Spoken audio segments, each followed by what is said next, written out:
Okay, we're on Yevamot, Perek Zayin, Mishnah Bet. We're going to continue talking about who gets to eat Terumah and who doesn't.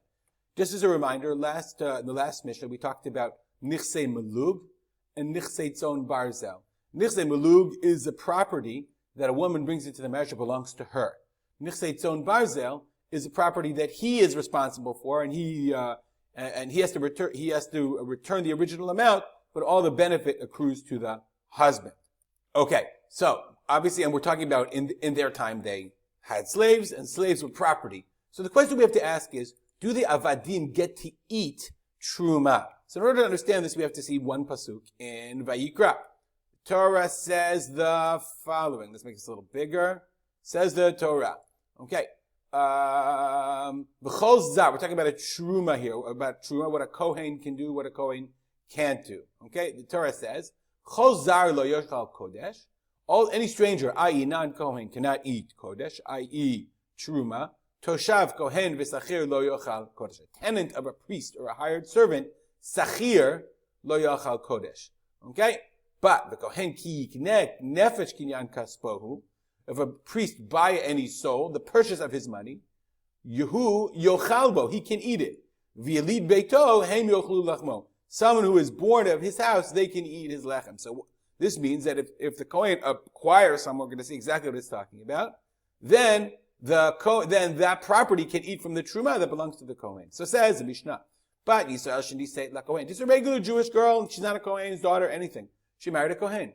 V'ichnisa lo avadim, and she brought in slaves, bein avdei melog, bein avdei tzon barzel, whether it's her property or his, harei elu yochlu b'Terumah, they can eat Terumah. Why? Bartunova says, Mishum dahabe kinyan Kohen, shekana kinyan. The Kohen acquired, made a kinyan.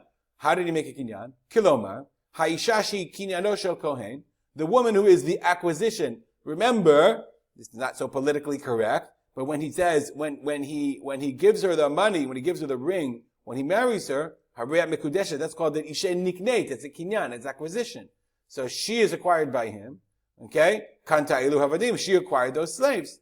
And it says, uktiv, this is a pasuk that we learned, Kohen ki yikneh nefesh kinyan kaspo, it's kinyan kaspo, it's acquisition of his money. So therefore, what's the nefesh that he acquires? It must be referring to these avadim. Even though it's chesei malog, and it's really considered her money, it's her property, these avadim, nonetheless, they're an extension of his acquisition of her in the marriage.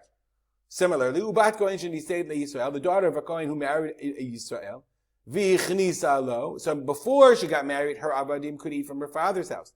But she brought into the family, into her new husband who's a Yisrael's house, bein avdei malog, bein avdei tzon barzel, whether they have avdei malog, whether they are her property, or tzon barzel, his, that he has to return the original if anything happens to him.